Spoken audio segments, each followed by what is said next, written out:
हमारे को इसमें तो देना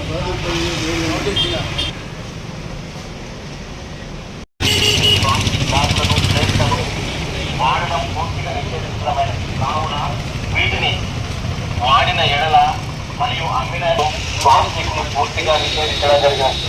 కావున 120 మైక్రాన్ల కన్నా తక్కువ తెలియజేయడం జరుగుతున్నది. ఇట్లు మున్సిపల్ భారీ జరిమానాతో పాటు చట్ట ప్రకారంగా చర్యలు తీసుకోబడింది. కావున ఈ ప్లాస్టిక్ ని ఎవరూ వాడకూడదని తెలియజేయడం జరుగుతున్నది. ఇట్లు ముట్లను వాడడం పూర్తిగా నిషేధించడమైనది. కావున వీటిని వాడిన ఎడల కమిషనర్ ఆర్మూర్